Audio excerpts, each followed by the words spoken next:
Ola, moi boa tarde a todas e a todos. Estamos aquí de novo para continuar co programa da man de Marilar Aleixandre. Marilar Aleixandre, doutora en Bioloxía e profesora de Didáctica das Ciencias na Universidade de Santiago de Compostela e tamén escritora. Polo tanto, penso que é unha persoa ideal para falarnos agora sobre o desenvolvemento do pensamento crítico sobre cuestións científicas de incidencia social.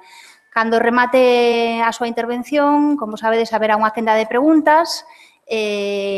Non imos ter paradiñas xa para rematar en tempo e xa non enredo máis, imos escoitala e disfrutar da intervención. Boa tarde. Ben, pois, boa tarde e moitas grazas a todos por estar aquí.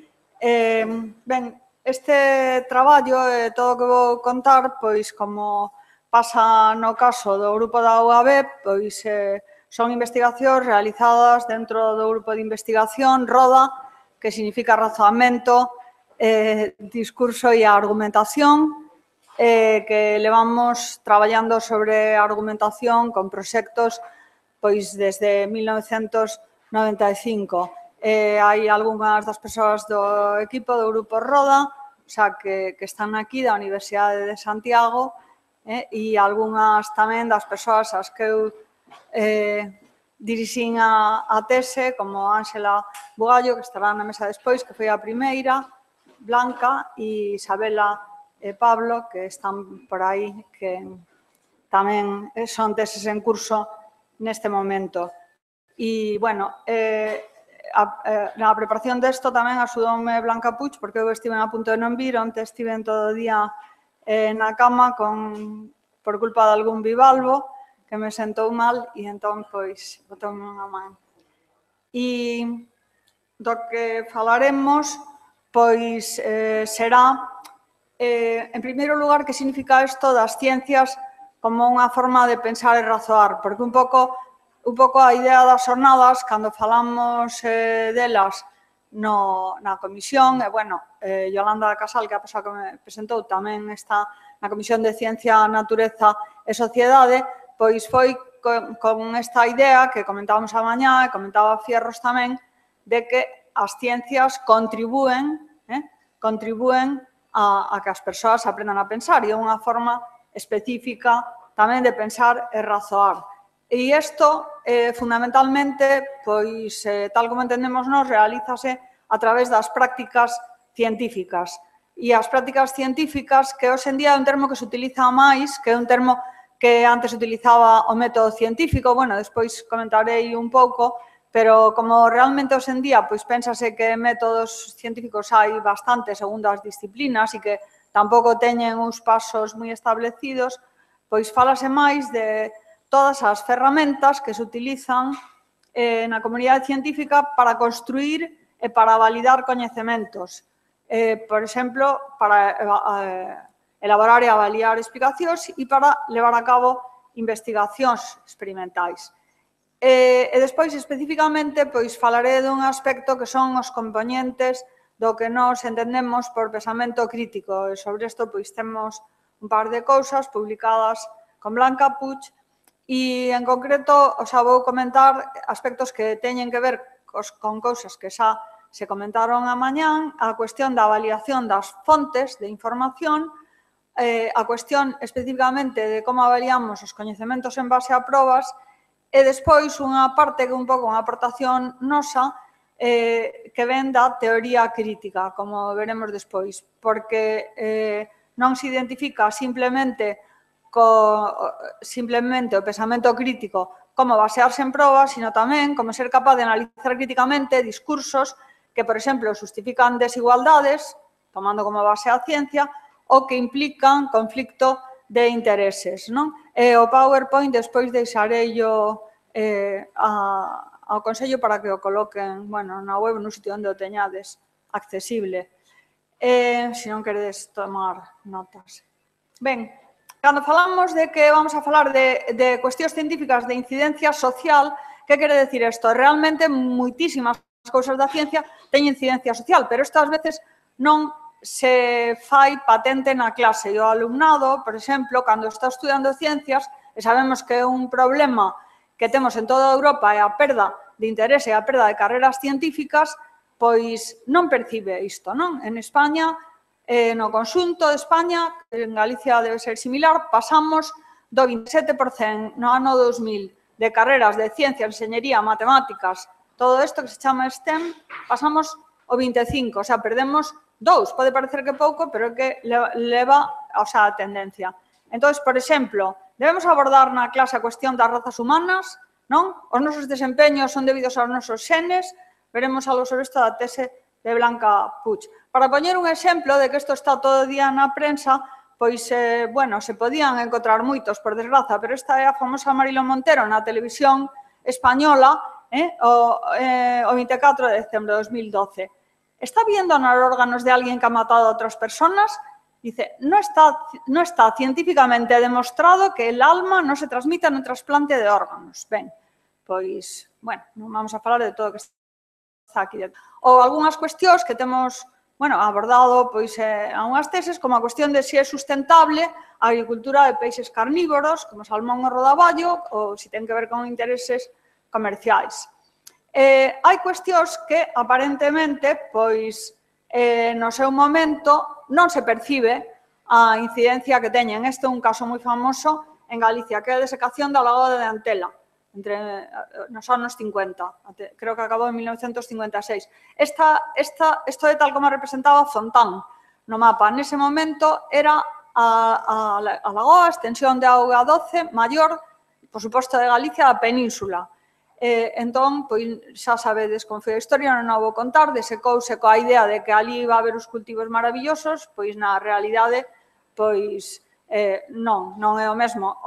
A ribeira é o mesmo que a historia do Nilo e as presas, non é o mesmo a zona de inundación que toda a lagoa, pois. Outro exemplo pode ser o terremoto de Lorca. O terremoto de Lorca, tamén, sabedes, tivo 5,1 grados Richter. O hipocentro era bastante superficial, houve 9 víctimas mortais e houve moitísimos danos a edificios. Un estudo que saiu 2 anos despois relacionaba a magnitude coa sobreexplotación de acuíferos, que sabedes que en todo Murcia hai unha tremenda sobreexplotación para os regadíos. Aumentou a magnitude a emisión extrafalla. Este é un problema que neste momento estamos vendo cousas semellantes que ocorren co fracking, o sea, todas as consecuencias que pode ter o fracking, non? Outro exemplo, xa digo que sobre isto da tese de Blanca Puig, é se hai diferencias genéticas en inteligencia sobre as razas humanas. E isto é o que se coñece como determinismo biolóxico, esa idea de que as capacidades e os desempeños das persoas están determinados únicamente pola súa natureza biolóxica, polos seus xenes, cando hoxe en día sabemos que non é así e que as persoas, as súas características, podemos decir globalmente, hai os grupos sanguíneos non están determinados polo ambiente, non? Pero moitísimas características teñen que ver pola interacción entre xenotipo e ambiente. Porén, resulta que temos casos como, xusto estaba Blanca empezando a tese, cando James Watson les dixo que os negros eran menos inteligentes que os brancos. Isto fixo portadas en todo o mundo. Nos levámoslo a clase isto, en secundaria ela estaba facendo a tese e eu levei na clase tamén nas miñas clases na facultade. Algúnas das reaccións das persoas na facultade con isto era, pero bueno, Watson é premio Nobel de Xenética, non? Entón, saberá o que di. Isto falaremos despois que é o argumento de autoridade e, claro, segundo que persoa diga que cousa ten unha repercusión moi diferente pois que se a di outro calquera. Tamén, pois, ben, o sea, Blanca pois ten unha serie de noticias de prensa no fútbol, sobre isto, bueno, pois xa veríades, fixemos un artigo, vamos, falando desto, a infidelidade masculina causada por genes, non? Eu contestei en outro artigo do País que a COE ve en los genes la clave del éxito escolar. Isto é de Antonte, non estamos falando do século XV. Sarkozy cree en el determinismo genético de pederastas e suicidas. Bueno, Sarkozy porque xa sabemos, é francés, o presidente francés. Vamos a meternos un pouco con Cristian. Pero tamén hai un señor que coñecedes máis que decía esto: la desigualdad natural del hombre viene escrita en el código genético, en donde se halla la raíz de todas las desigualdades humanas, en el que se nos han transmitido todas nuestras condiciones, desde las físicas, salud, color de ojos, pelo, corpulencia, hasta las llamadas psíquicas, como la inteligencia, predisposición para el arte, el estudio de los negocios. Mariano Rajoy creo que se presenta outra vez a presidente do goberno. Isto é de 1983, hai moitos anos, hai varios artigos no Faro sobre este tema, porque era contra a igualdade, contra, nese momento, o goberno do PSOE, e el nunca se distanciou de que isto, claro, el decía que non valía de nada unha lei de igualdade ni nada, porque realmente a desigualdade xa levamos nos genes. O sea, é con isto únicamente que vexamos que isto está moi repartido, non é que pense a xente que, en fin, analfabeta ou tal. Bueno, por certo, neste mesmo artigo, Rajoy decía que o número de cromosomas da especie humana era 48, pero bueno, eso non sei, vamos, eso é outra cousa.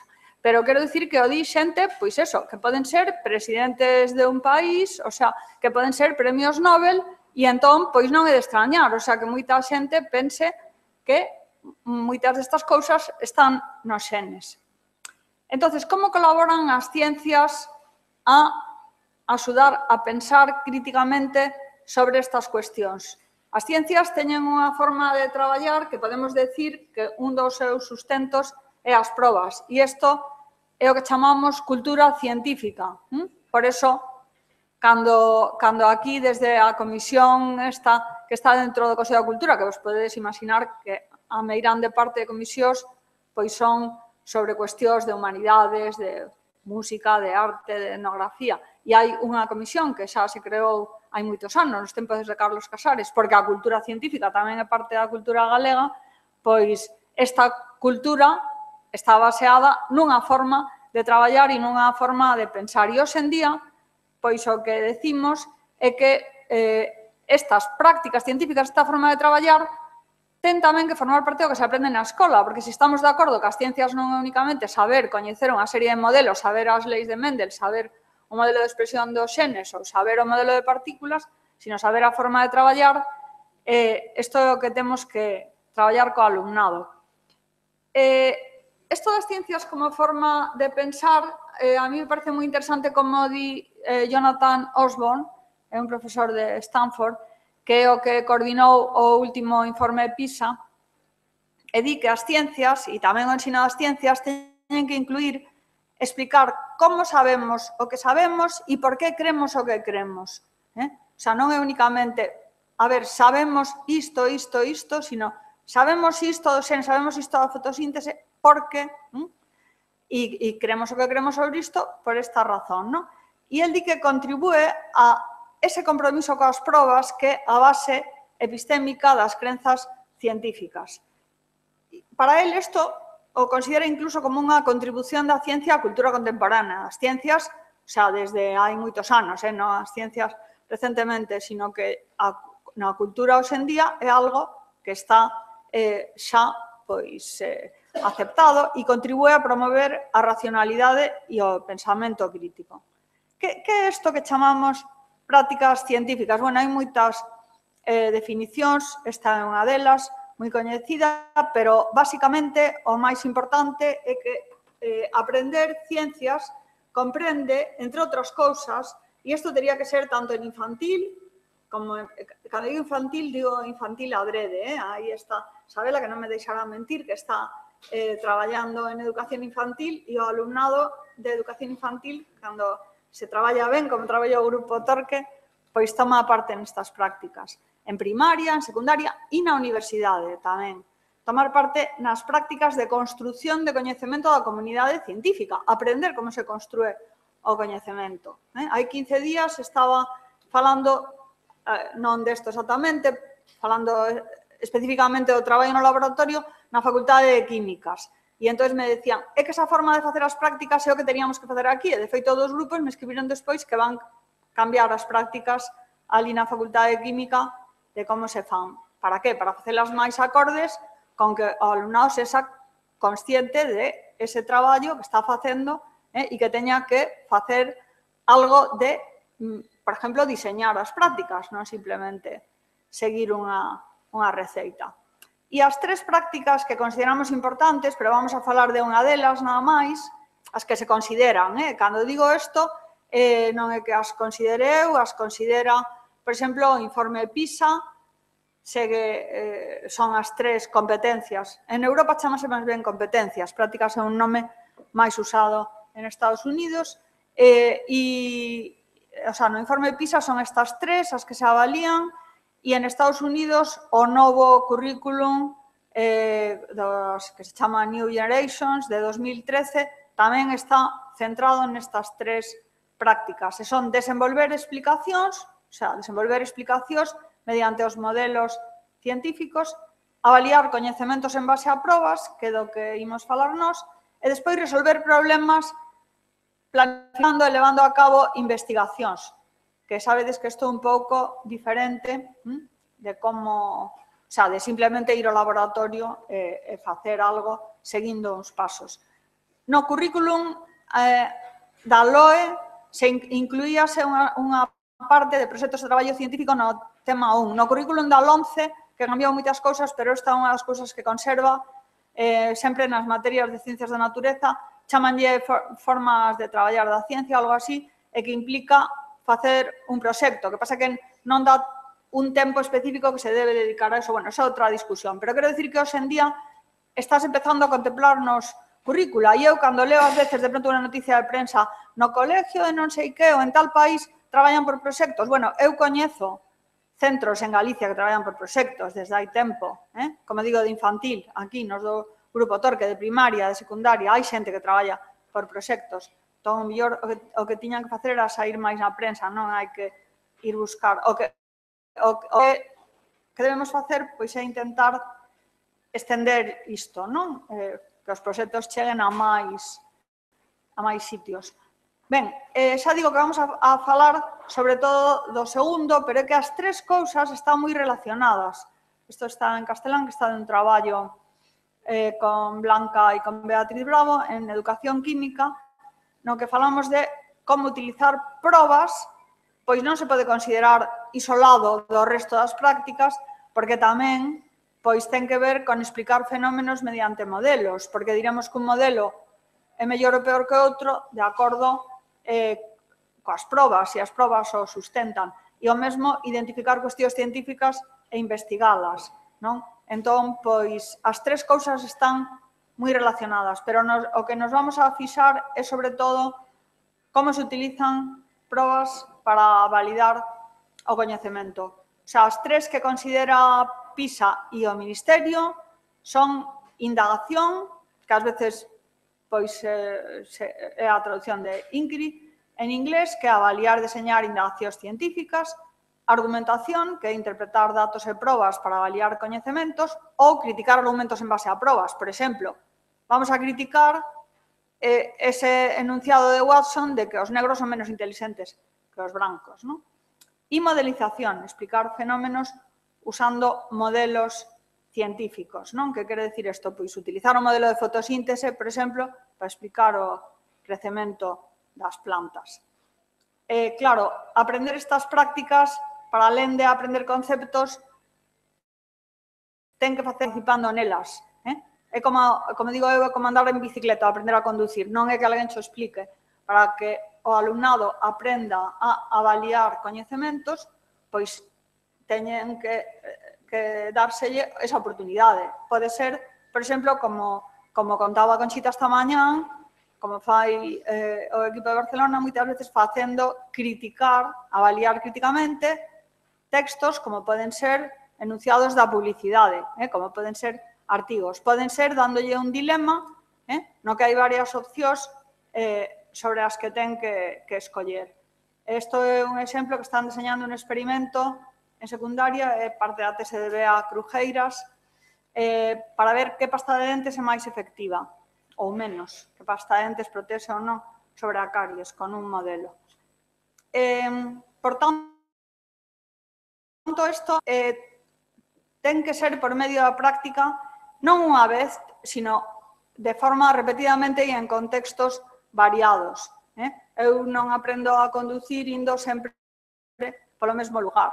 Eu tiña un cuñado que cando estaba sacando carne dixeron un día tes que meter a cuarta ou a quinta, agora os coches teñen hasta a sexta, e ele dixo a cuarta metina onte, e entón xa con eso non, pero non vale, ti tes que chegar un momento xa que interiorices e non te das conta xa de cando cambias, pois igual, isto é algo que hai que interiorizalo, unha emersión prolongada. E tamén é moi importante reflexionar sobre a súa natureza, o que dicía a Conchita, de facer que avalíen e que se avalíen entre eles os argumentos de outros, non sei que pasou, vale, pasou, non sei, desconectouse aí algo, dello algo coa miña famosa habilidade tecnolóxica.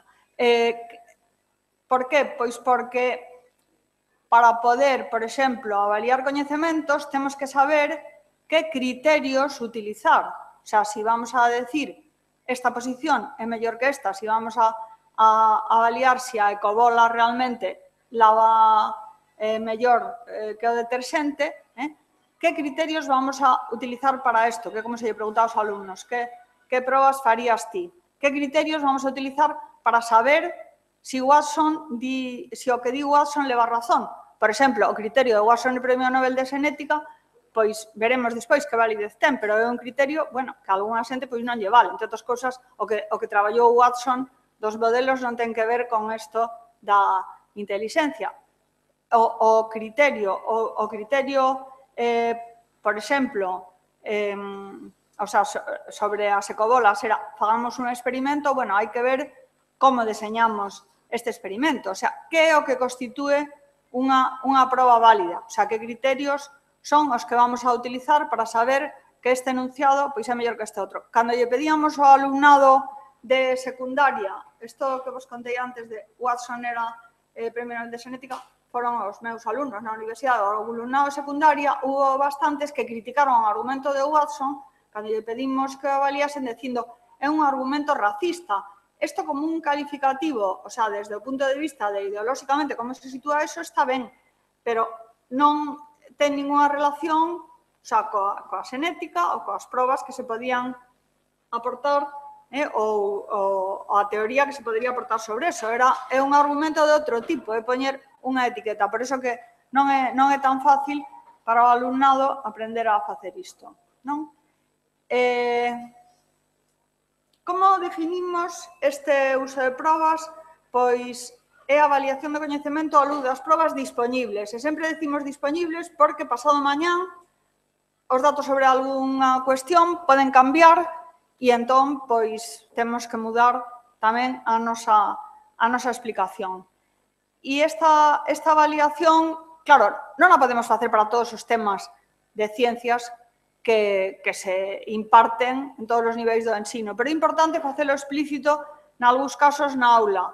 Con isto non quero dicir que se faga sempre. Por exemplo, a maioría da sociedade, as persoas alfabetizadas, pois pensan que a Terra xira en torno ao Sol, pero moi pouca xente sería capaz de dar probas sobre esta cuestión, non? Creo.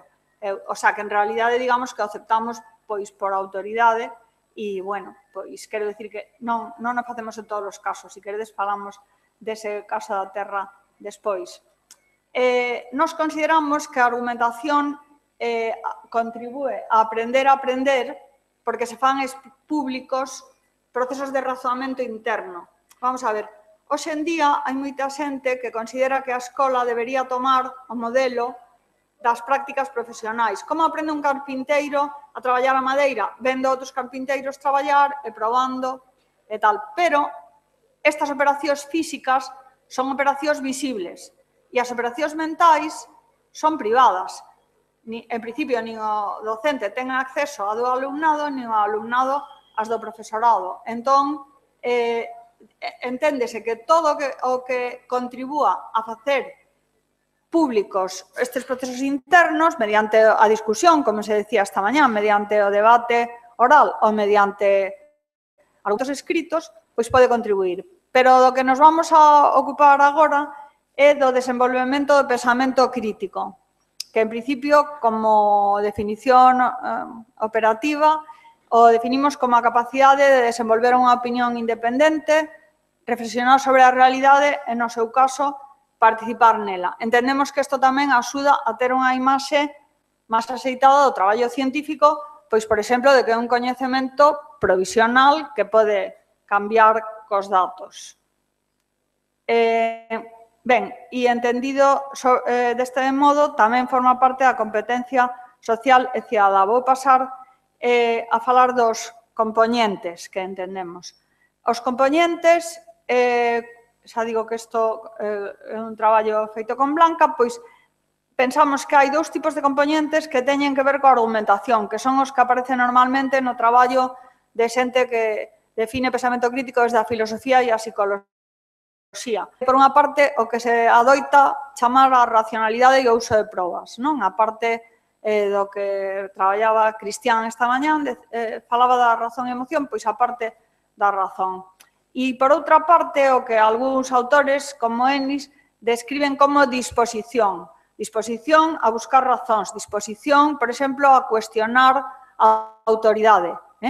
Isto, dito así, pode parecer que é unha cosa moi psicolóxica de cada persoa, pero naturalmente é algo que tamén se pode traballar na escola e socialmente. É dicir, entonces son estas dúas partes. E despois, relacionado con isto que falábamos da teoría crítica, son outras dúas cosas. Cando digo coa teoría crítica, porque isto ven un pouco de toda a escola crítica, da Escola de Frankfurt, e tamén da xente da pedagogía crítica, como Freinet e Freire, e toda a xente que cuestiona, é dicir, que cando Freire propón ensinar a ler, non estamos falando únicamente de ensinar a ler, sino ler nun xornal e ser capaz, con iso, de interpretar a realidade social. E entón, aquí nos entendemos que hai dúas cousas. Por unha parte, a cuestión da opinión independente. E isto, así dito, pode parecer que é trivial, pero é bastante complicado, porque en xeral non adoitamos cuestionar o noso propio grupo, o que pertencemos. Hoxe, na mesa coa xente que estábamos comendo, houve unha discusión un pouco en broma entre Vigo e Coruña. Vale, pois xa sabemos que isto entre xente racional e tal faise un pouco de broma, pero tamén é certo que a xente adoita ser do equipo, non son nada de fútbol, do equipo de fútbol do seu lugar, non? E que en di isto, pois podíamos meternos noutras cousas máis peliagudas, non? Pero isto na adolescencia está moi estudado, que é moi difícil, o sea, que unha persoa adolescente, pois, digamos, se decida a disentir do grupo, non? E disentir pode ser, pois, pola roupa, por tal, o sea, poden ser rebeldes e tal respecto a consulta da sociedade, respecto a outra xeración, pero bueno, non me vou a meter moito nisto, despois poñerei algúns exemplos que afectan o que pode ser a argumentación. E despois, a cuestión da análise crítica de discursos que poden parecer que teñen unha base científica, pero que, por exemplo, son aproveitados para justificar desigualdades ou que agochan un conflito de intereses. Isto está relacionado xa cunha parte máis que ten que ver pois con todo o aspecto de educación cidadá, non? De educar cidadáns, ademais de persoas de ciencias. Por tanto, hai dous tipos de componentes, uns relacionados coa argumentación e apelar a probas, e outros máis apoiados na teoría crítica. A ver, poño aquí dous exemplos das dificultades para desenvolver unha opinión que se poña a maioritaria do grupo. Por exemplo, rivalidades entre vilas ou países veciños. En España e Europa, a maioría dos libros de texto, os manuais de texto, é unha historia que non recoñece o colonialismo e as masacres de outras vilas polas metrópolis. Isto é un traballo que está publicado, é de parte da tese de Pousa, que é profesor asociado na nosa facultade tamén, e Ramón López Facal, no que estudaron as imaxes de libros de texto e como representaban, por exemplo, toda a cuestión pois da colonización americana e todo isto. Entón, non estamos falando de recoñecer, nada máis. Bueno, sobre isto pois hai un traballo pionero feito en Francia, o sea, que saca exactamente as mesmas conclusións. Ben, unha nun dos traballos que fixemos con un traballo con Marta Federico, que despois non agraso, que non chegou a acabar a tese, pero que era sobre a clonación, o traballo da clonación, pois vimos que había feito con diferentes grupos na universidade, nos sorprendeunos, non esperábamos iso, non se decía que dixeran a súa opinión sobre a clonación, era unha serie de artigos que saíron cando a historia aquel lado coreano, que despois era unha fraude, pero que saíron nese momento na prensa e tiñan que estudialo, resumilo, e despois decir dúas razóns a favor e dúas en contra. En xeral, nos grupos, por exemplo, que estaban estudando para ser mestras e mestres, casi todos daban dúas razóns a favor e dúas en contra, distinto tipo. As persoas que eran de bioloxía, había tamén as persoas de medicina, xa eran a xente que estaba facendo un dos últimos anos do CAP, pois houbo un 20%, me parece que era, que dixeron que non encontraban ningunha razón pola que alguén, non que era eles, poidese estar en contra da clonación. Claro, é difícil saber por que isto, porque esta xente sabía moito máis, digamos, de bioloxía que os outros, pero se cadra, ao mellor aí hai unha identificación cos científicos e científicas que fan clonación. O mellor o pasado mañán pode estar facendo unha identificación implícita, non sabemos, digamos que isto non é sempre tan claro como do colonialismo. É só exemplos de que non é únicamente os adolescentes ou tal, sino que todo o tempo nos resulta difícil saírnos, pois, quitarnos os nosos lentes, non? Cando decimos que temos que promover o pensamento crítico, decía ao principio que hai como 3 tipos de cousas, e unha delas, moi importante, e saiu esta mañán, cando falaba Conchita, é a avaliación das fontes.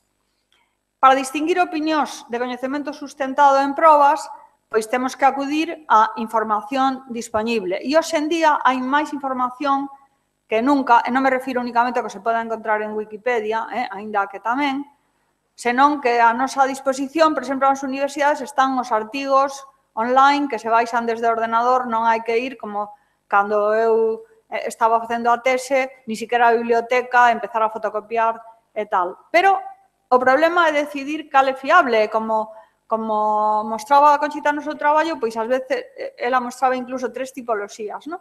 E hai varios traballos sobre isto moi interesantes. Colsto tamén ten traballado sobre isto. Que consideran, nese caso dela, alumnado da universidade, que consideran unha fonte fiable, non?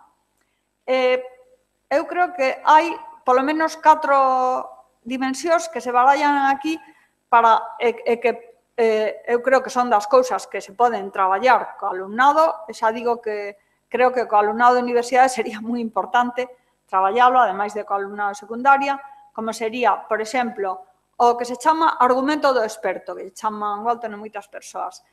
Este é un criterio válido? Bueno, este é un criterio válido, é o primeiro que hai que decir. Outra cosa é que o único argumento é esa de autoridade, como eran nos tempos antes das revolucións científicas, e que sea está na Biblia ou diga Leno, e, por tanto, pero eu, sobre certo tipo de cousas das que eu, pois, non coñezo, pois eu teño que fiarme dos expertos, non? Se eu vou ao dentista e me di, vou poñer un non sei que de circonio, bueno, pois, vale, eu sei o que é circonio, pero non teño nin idea se é mellor de circonio ou non sei que. Se el me di que eso é mellor, pois, tira millas. Parece ser que as fundas agora son de circonio.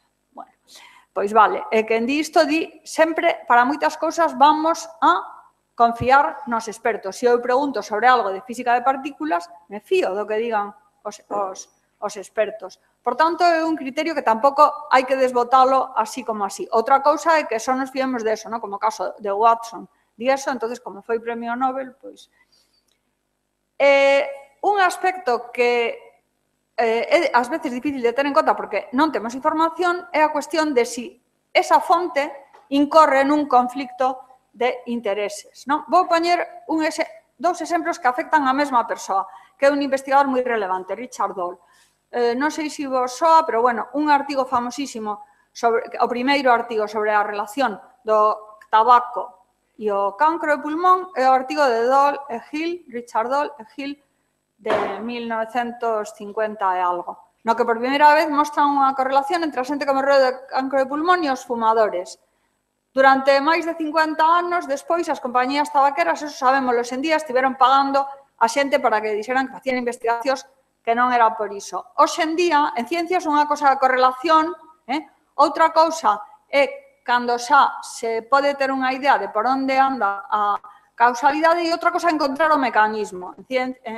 Nesta cuestión, hoxe en día, sabemos xa cal é o mecanismo, cal é o xene e cal é o axente que está presente no tabaco, benzodiazepina, me parece que, se non me equivoco, que causa unha mutación nese xene, que ese xene que é un dos que inactivan os tumores, pois ese xene quede, vamos, non funcionalo, como se diga, que me corrixa Andrés, pero quero dicir que sabemos o axente. Ben, Richard Doll convertiuse nun dos investigadores máis importantes no Reino Unido, presidente da Asociación contra o Cáncer. E este señor emitiu unha serie de informes, o mesmo, sobre o axente laranxa, que é o famoso axente que se utilizou na Guerra de Vietnam, dicindo que non era canceríxeno. Emitiu un montón de informes, despois demostrouse que si era canceríxeno. Richard Doll morreu en 2005 e despois da súa morte fíxose público que estaba a soldo de Monsanto, que naturalmente é o fabricante do axente laranxa. Entón, quero dicir que, claro, sería lido igual un informe de Doll se en vez de facelo como facía el en papel oficial, como en brete da Asociación Inglesa da Loita contra o Cancro, pois pusera señor que traballa para Monsanto. Indudablemente non, pero quero dicir que destes casos, pois o do tabaco, hoxe en día sabémolo, hai pouco fixose público tamén un estudo de como unha serie de compañías implicadas en cuestións enerxéticas están financiando aos negacionistas do cambio climático. Esa que quero dicir que é algo que, naturalmente, temos que ter en conta pois cando un experto nos dá unha opinión. Outra terceira cuestión é a consistencia coas probas. Isto, pois, digamos que é o mellor evidente, o que máis coñecemos todos. E unha cuarta que é importante é a consistencia cos coñecementos teóricos, o sea, cos coñecementos anteriores, cos coñecementos que tanto anteriores como presentes, pero co marco teórico. Vou poñer un exemplo da tese de Beatriz Bravo, e este é un estudo no que se lles preguntaba, estamos intentando que construan a noción de sustentabilidade na práctica, e era uso de probas e modelos na toma de decisión sobre recursos pesqueiros. Tiña unha serie de actividades, pero unha das finais era, se lles preguntaba se estaban nunha baía, nunha situación en que tiñan únicamente os recursos da baía e tiñan que propoñer a alguén que pescase, se lles propoñerían, que lles propoñerían que pescase? Se eran máis ben salmóns, estaban situados aquí, ou se eran máis ben sardiñas. Bueno, esta pirámide é outra, que non vale. Pero todos os que coñecedes as pirámides alimentarias, sabedes, e se non o lembramos, que se perde en cada nivel da pirámide o seguinte o 90%. Isto chamase ás veces a regla do 10%. Só pasa o 10% dos vegetais, os herbívoros. Só pasa o 10% dos herbívoros, os primeiros carnívoros. Por eso, pois paso un momento da acuicultura, para cada kilo de salmón que vamos a conseguir en acuicultura, gastamos 10 kilos de, por exemplo, anchoveta peruana, é o que máis se utiliza nas piscifactorías. Agora están comendo 1 kilo, cando podíamos estar comendo 10 kilos do outro pequeno, non? Entón, o que iba un pouco a mostrar é que ao alumnado se lles daba, se daba unha serie de tabas, pero esta é unha delas, que primeiro tiñan que construir a pirámide e despois basearse nela, onde se ve que se hai esta produción do planto vegetal, esta sería a produción do salmón. Isto, ademais, esta pregunta estaba facendo a tese, a puseron na selectividade, solicitamos permiso para acceder ás probas de acceso e fixo unha análise de 400 e pico probas. Menos do 10% do alumnado era alumnado que estaba facendo a selectividade, o sea, aprobada a bioloxía e as ciencias da terra e medio ambiente de bacharelato. Menos do 10% utilizou, se lles decía, utiliza a táboa para responder a unha pregunta que era por que o número de elos tróficos, o número de niveis de eslabóns nunha cadea trófica é limitado, é moi raro que haxa máis de 5, por esta razón, porque se vai perdendo. utiliza a táboa. Bueno, pois non utilizaban a táboa. O que facían era decir, pola regla, está ben que di que pola transferencia de enerxía se perde o 90% en cada paso. Isto que mostra? Para nós mostra unha forma de traballar en que non se pon a xente a traballar con datos. Entonces, algo que parecía tan sinxelo que era interpretar estes datos, para eles resultou moito máis sinxelo apelar a algo que sabían que estudaran, non?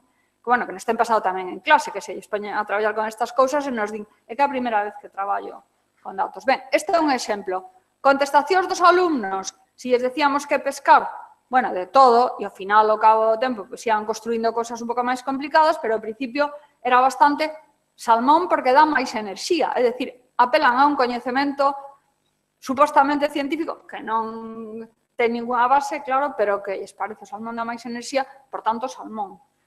Ben, vou acabando. Outra cuestión de incidencia social, e estou poñendo cosas que están un pouco relacionadas, porque tamén ten que ver coa eficiencia enerxética do que comemos, porque, bueno, o primeiro, por suposto, que nos afecta un montón, porque a acuicultura se está vendendo como algo que é para preservar os recursos do mar. Claro, pues sobre eso poderíamos decir moitas dúbidas, segundo que o que vostede cultive.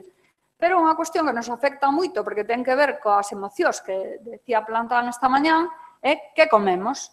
Comemos vegetariano, comemos omnívoro, que, bueno, aquí a ninguén se lle plantesa, porque en España o número de vegetarianos é menor que o 10%. Entón, realmente, pois non hai moita cuestión. Ben, pois este ano estivemos, o ano pasado, traballando sobre isto, a tese de Pablo Brocos, e o alumnado, polo de agora, fixemos co alumnado da universidade, os que están preparando para ser mestres. O ano que ven empezamos un proxecto en secundaria. Primeiro, eles tiñan que buscar información, subilo a wiki, pero, vamos, o que quería únicamente comentarvos é que lles pedimos que se fixasen en que a cuestión tiña 5 dimensións. Tiña 2 dimensións claramente científicas, que é a nutricional. Se temos unha dieta máis vegetariana, pois nutricionalmente, que pasa?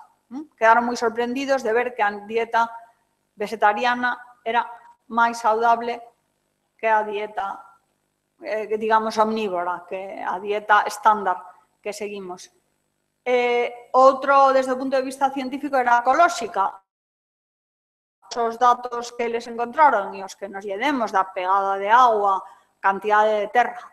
Pero coa mesma cantidade de terra se alimentarían 15 persoas se é vegetariano e unha se é carnívoro, etc.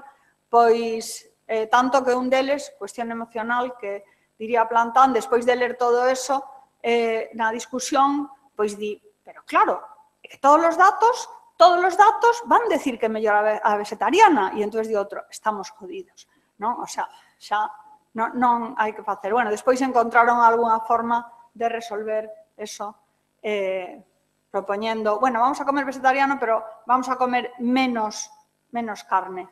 Por qué? Porque le dixemos que considerasen todo. Bueno, estaba ética, claro, desde o punto de vista ético, tamén os animais senten, hoxe en día hai moitísimos datos de que os animais senten dor, senten emocións incluso, e lle demos 2 que, digamos, podían utilizar, porque o que queríamos era que buscaran unha opinión, pero tendo en conta todo e que non parecese que todos os datos iban cara a un lado. A cuestión económica contextualizada en Galicia. Resulta que en Galicia a gandeiría é máis importante que a agricultura. En Galicia hai 1 millón de vacas. Que pasaría en Galicia?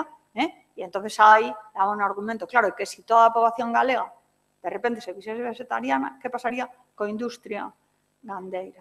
E a cuestión cultural, porque parte da nosa cultura. Esta parte de todos os documentos que había, que un falaba ademais de que comer carne parte da nosa identidade cultural, pois, pero é certo, porque é un placer, e había varios que decían, é que eu non renuncio a comer un bocadillo de xamón, pois claro. Entón, cal é a cuestión aquí? O que estamos intentando, a cuestión é, iso que está intentando Pablo, axudalos, facer unha ferramenta semellante ás que mostrou esta mañán Conchita para o caso de lectura crítica. Nós temos xa ferramentas para argumentos do estilo das que mostrou ela, que tes que ter en conta todas as dimensións, tes que ter en conta as probas, etc. Pero ter unha ferramenta para que eles sexan conscientes de como integran os valores e que peso lle dan. Porque, en realidade, se nós temos que decir dos grupos que fixeron isto, de 75 alumnos, 20 grupos, na maior parte dos grupos que se pode seguir todo o proceso, ao final é o cultural o que ten máis peso. Incluso moitos encabezan o informe dicindo, hai uns que din explícitamente, se na nosa sociedade a dieta fose vegetariana, propoñeríamos unha dieta vegetariana, pero máis ou menos, como non se pode ir contra a cousa social, pois propoñemos a omnívora, non? E entón tiñan que facer teñen que facer estes argumentos e, en principio, decidir que dieta sería mellor en todas as dimensións, sobre todo pensando que fora saudable e sustentable. Xa digo que houve grupos, bueno, isto é moi pequeno, non o vedes, pero que consideraron todas as dimensións dunha forma bastante completa, a dimensión ética, nutricional, ecolóxica, económica, cultural, e incluso criticaron, neste caso, non o vegetarianismo, sino o veganismo, porque había que tomar suplementos. Ben, pois, isto é tamén parte do traballo con Blanca, porque nos contextos de argumentación temos que ter en conta que hai algúns que son sobre cuestións puramente científicas nos que o mellor a incidencia social pois é menor. O mellor sí, pero nos poñemos aquí como exemplo os circuitos eléctricos. A fiabilidade dos expertos estaría un pouco máis para aquí. A análise de anuncios, máis aínda, non? E un dilema ambiental, como pode ser, pois, desecar a lagoa de Antela ou non, por desgraza, esa está desecada, pero como pode ser regnosa, temos que deixar aí esa planta ou non, pois entran totalmente dentro dos sociocientíficos. Ben, pois, se vos interesa isto, temos os recursos, están na nosa web, www.roda.usc, en versión en galego, castelán e inglés, está e están outras unidades didácticas e materiais e algún máis que esperamos incorporar no futuro. E moitas grazas pola vosa atención.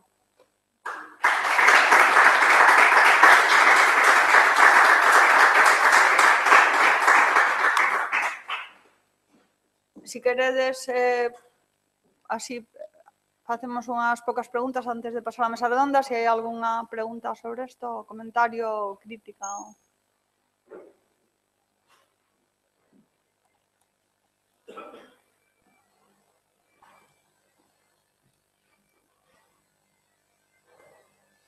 Nada. Pois, sí. Non sei cal dos que vos leve primeiro.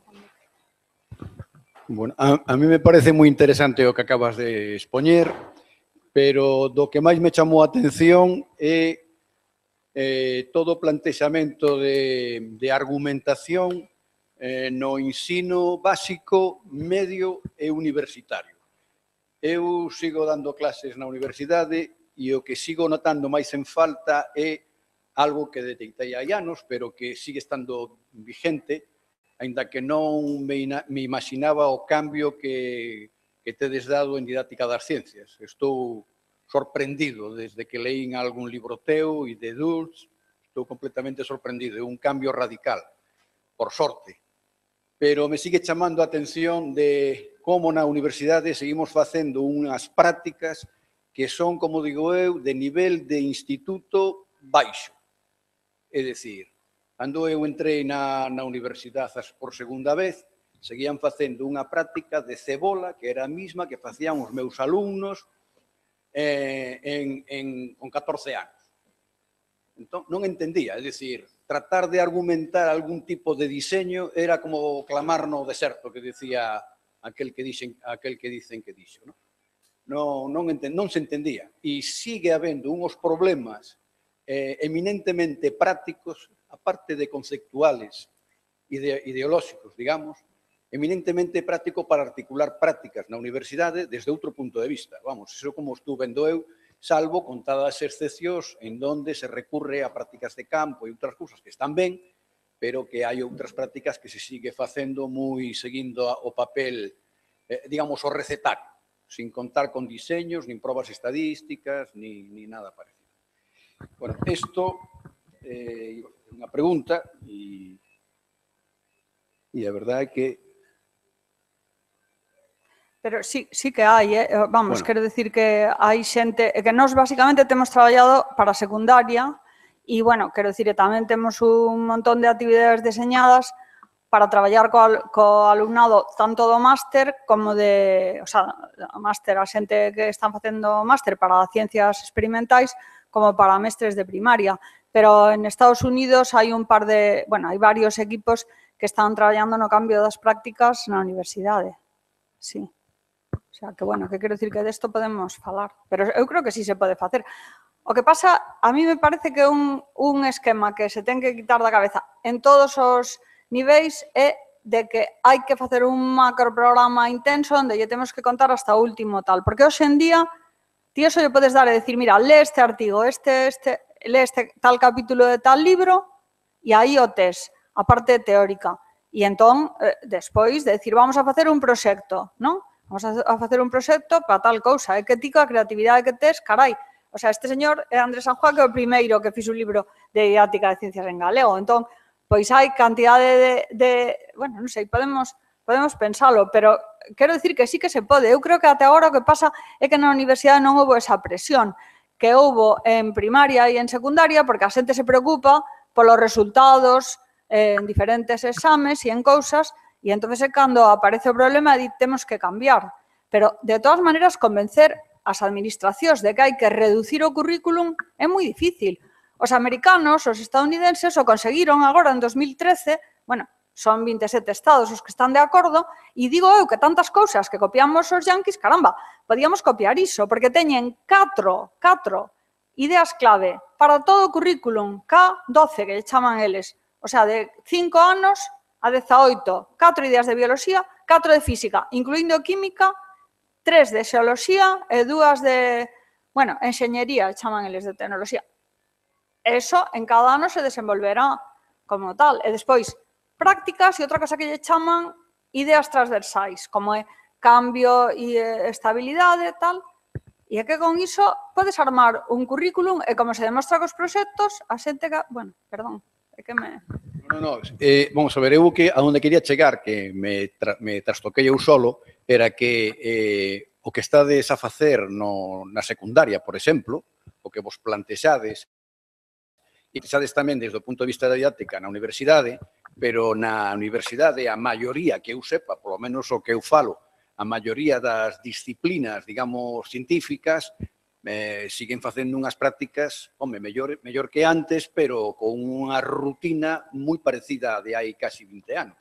En cuanto ao desenvolvimento, non me refiro, por tanto, ao que se está a facer na secundaria. E máis, eu creo, desde hai tempo, que o tipo de diseñar prácticas, o tipo de facer proxectos, o tipo de facer o que se chamaba nunha época indagación ou investigación, si queres, pero en pequena escala, era o preceptivo de a universidade como tal. É dicir, tes unha frase que é algo así aí de por que sabemos o que sabemos. Efectivamente, eso é o ABC da universidade.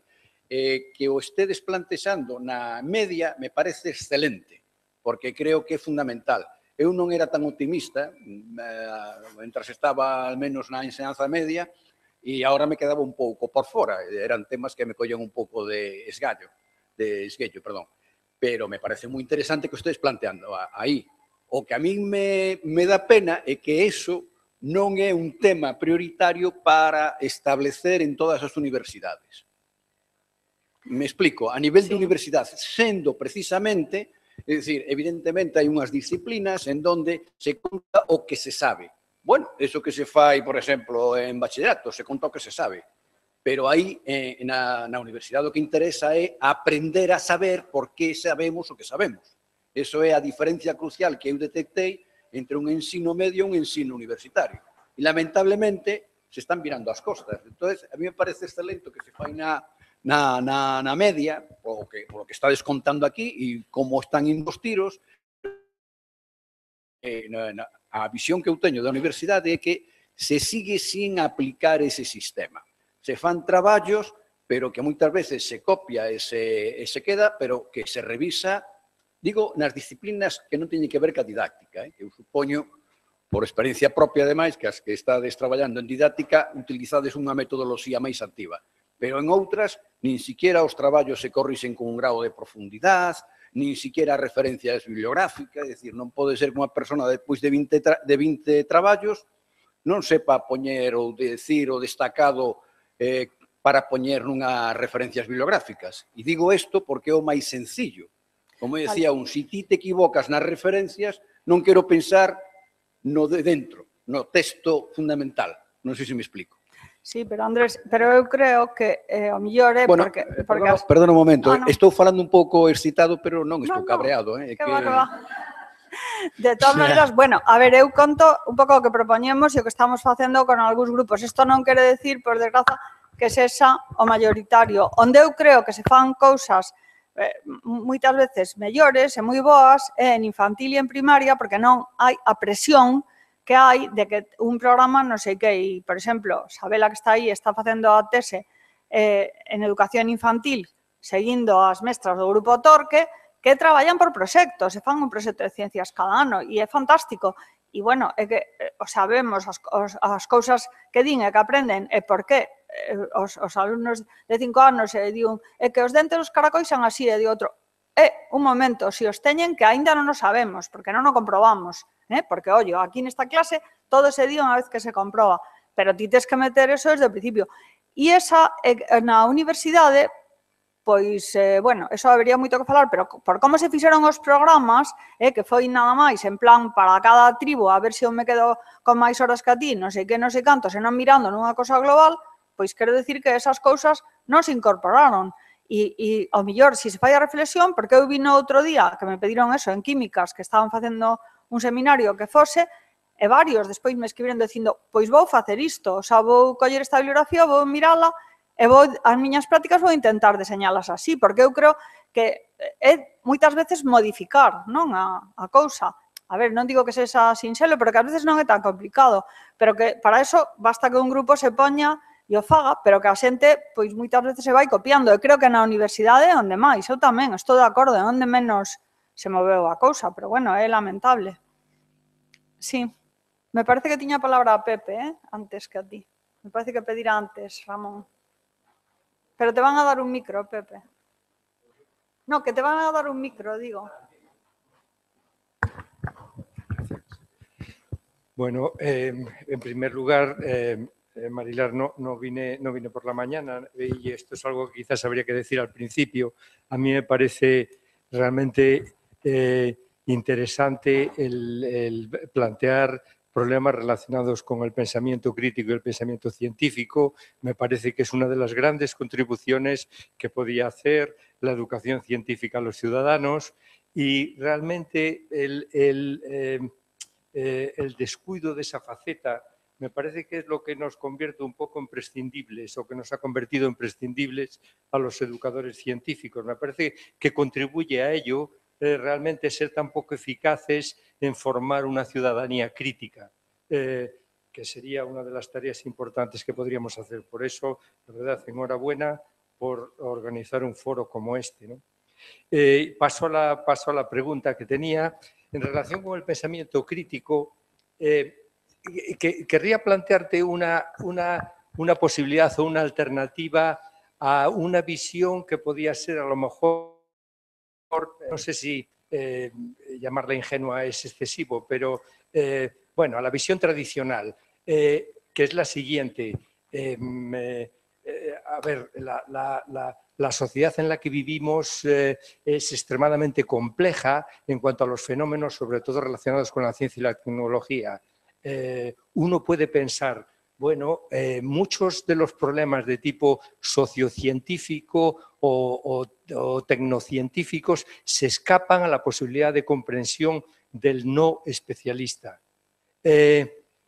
Podemos pensar que realmente la educación científica tradicional en el tiempo que tenemos, en el tiempo dedicado a la educación general, es decir, a los no especialistas, puede formar a los ciudadanos para enfrentarse y tener opiniones independientes, como aparecía en una cajita de estas que ponías, opiniones independientes sobre estos temas, o realmente están condenados los ciudadanos a recurrir a los expertos. Me Me gustaría que opinases sobre esa posibilidad. Si eres optimista, pues a lo mejor lo que estoy diciendo no tiene mucha relevancia. Si realmente la consideras esa posibilidad, ¿no implicaría eso poner énfasis en enseñar a la gente a interaccionar con los expertos, digamos? Vamos a enseñarle, en vez de enseñarle, yo qué sé, genética, vamos a enseñarle cómo preguntarle a Andrés sobre los problemas genéticos o a los expertos e interaccionar de manera adecuada, cosa que no es siempre sencilla, porque la interacción de los no expertos con los expertos no es una situación, no es trivial, ¿no? Entonces, quiero decir, aceptando la otra premisa, que no sé si la aceptarás, llevaría a poner énfasis en ese aspecto tamén. Sí, bueno, a xente debería presentarse. Pepe Otero, profesor tamén de didáctica, físico, profesor de didáctica das ciencias, e galego, aínda que tiñamos aí destacada en Alcalá. Pois, claro, a ver, estou de acordo contigo. Cando nos decimos que ese é o obxectivo, e esta vai ser a última pregunta, a de Chus, porque senón, que este é o obxectivo, conseguir que a xente desenvolva unha opinión independente, bueno, creo que sabemos que é moi difícil, porque igual que nos decimos, eu ensino a fotosíntese, eu dei clase de 12 anos nun instituto en Vigo antes de ser profesora de didáctica, sei no, e o sabe toda a investigación educativa, que a pesar de que ti fagas actividades, non sei que tarefas e tal, pois que ao final pois hai unha serie de xente que segue pois nun modelo anterior ou igual, o que seguen explicando a evolución pois por ideas lamarquistas. Ainda lín a semana pasada en El País que las bacterias, non me acuerdo si era que mutaban por culpa dos antibióticos ou algo así. O sea, que quero decir que é difícil que aprendan ciencias e tamén é difícil isto. O que, digamos que a idea, non, cando diste, non podemos ensinarlle toda esa cantidad de cousas complexas. Non, precisamente, por iso o importante é isto de aprender a utilizar as ferramentas esas. O sea, eu non podo saber de todo, nin os alumnos poden aprender de todo, pero si se lle dan, o sea, a idea é que si teñen unhas ferramentas e teñen criterios, e teñen formas de avaliar as fontes, e teñen formas de utilizar probas, que poda chegar, que poidese chegar un momento en que esas persoas podan, por si mesmos, e naturalmente coa axuda dos expertos, chegar a iso. O sea, que claro que sí, que eu creo que é moi importante, xa o decía, eu creo que o argumento dos expertos non o podemos desbotar. E hai moitas cousas nas que nos temos que fiar dos expertos, tamén sabendo que ás veces os expertos resulta que despois descubres que Monsanto lles está pagando, pero vamos, estou totalmente de acordo. O que sí, digamos, que negaría, eu, bueno, que me considero parte aí da teoría crítica, é a idea de que todas as decisións técnicas da sociedade as deben tomar os especialistas, e entonces, van a poñer unha central nuclear. Se os expertos din que sí, é que, claro, que pasa? Que para eso a cidadanía ten que estar pois máis informada, pero é a idea de que as persoas poden chegar a informarse sobre unha serie de cousas e, como diste, comunicarse cos expertos. Hai varios proxectos en Estados Unidos que fan é un partenariado, vamos, unha participación de xente, por exemplo, da Facultade de Física ou de Biología ou tal, para un tema específico, co alumnado de instituto, incluso de primaria, e establecen unha comunicación por mail e lle preguntan cousas. E, bueno, en Galicia temos algunha xente que está na universidade que está todo o día, creo que a persoa concretamente que dá máis charlas en institutos é un profe de universidade que Carracedo, que seguramente o coñecedes, Ángel Carracedo, que todas as semanas vai a algún instituto a falar de xenética. O sea, que claro que sí, é super... O sea, é moi importante combinar as dúas cousas e é un horizonte. O sea, o que pasa é que decir, a dirección que temos que tomar é dar as ferramentas, non é cada vez aumentar máis os contidos, non sei se... Estaba, me parece que Ramón e despois Chus. Bueno, e cortamos porque vamos un pouco retrasados, xa que empezamos tarde. No, eu era abrindo un pouco o tema, crees que, sendo concreta, crees que o pensamento crítico favorece tamén o desenvolvemento da creatividade ou viceversa, e como pode suceder isto? Bueno, eu da creatividade non son experta, polo menos, o sea, na parte de ciencias. Se queres falamos de literatura despois, pero non, o sea, é dicir, todo o que hai de como é o traballo científico, pois di que unha parte importante deso é a creatividade. E precisamente por eso non se pode reducir o traballo científico pois a decir, bueno, temos estes pasos, non? Eso que se chamaba así o método. Pero o que está claro é que se nós traballamos en clase facendo que sexan eles, por exemplo, non? Eu estaba falando do traballo do Grupo Torque, co que está facendo a tese Isabela. Chegan a clase con un proxecto e o primeiro que fai o alumnado é que sei, hai 2 anos fixeron un de caracois, e que quero saber? E eles fan as preguntas, e despois vamos a ver. Claro, é que se son eles que fan as preguntas, que ti tes que axudar, porque ás veces fan preguntas que non son productivas, non? Que se poden mirar nun libro, o sea, non son preguntas que xeneren un experimento, pero si conseguimos que fan unhas preguntas de boa calidade, aí está a creatividade deles. Se lle damos a oportunidade de decir que experimento vamos a facer, aí está a creatividade. Claro, cando non hai creatividade, pois é, se lle decimos, mira, colle, bota 2 gotas desta tintura e tal, e se ten que poñer azul. Non, é que se puso amarelo. Bueno, pois está confundido, pusose azul. Isto a mí me ten pasado, no laboratorio cando estaba no instituto. Mira, non se puso azul, que teño que poñer? Que se puso azul. Non, tipo o que saiu, vamos a ver por que pasou iso, non? Pero bueno, xa o sabedes. O sea, que sí, pero non son especialista neso, Ramón, e acabamos. Creo que sería a última. Ten o micro, Ramón. Non, si vai ser unha pregunta de tese, pois non, pero... No. No, en relación á intervención primeira, é que eu vexo 2 planos distintos, o que é o ensino infantil, primaria, secundaria, o que é a universidade. Na universidade pódese axudar a través das prácticas científicas a que sexan mellores científicos. Na primaria e na secundaria é cando están formándose inicialmente, en fin, como, digamos, a súa personalidade, e ese pensamento crítico ten unha dimensión diferente. Malo é que na universidade, con 19 ou 20 anos, xa a xente non teña espírito crítico ningún. Non sei se unhas prácticas científicas poden axudar cando se estás a esas idades. O que sí, desde a miña experiencia como profesor de secundaria, que intento traballar todo o que podo, e é pouco sempre, estas cuestións de argumentación, uso de probas, etc., é que vexo o problema máis grande que vexo é que estamos illados no medio de moitísimas outras disciplinas e de moitísimas outras horas onde iso non... Entón, acaban nos vendo que somos moi riquiños, que axudamos moito certas cousas, ou que somos profesores de ciencias diferentes ao que é o clásico de que, bueno, o ensino tradicional de ciencias, pero non teño moi claro eu, ou por ser máis claro, son bastante pesimista a que consigamos realmente eso. Porque eles siguen vendo que a ciencia é eso, é ciencia, é unha parte moi pequena, e cando xa eles consideran que cultura xa é moito logro, é unha parte da cultura, xa é moito logro, entón teño as miñas dúbidas de que entremos de verdad a formar cidadáns críticos tal como nós pensamos que desde a ciencia podemos contribuir.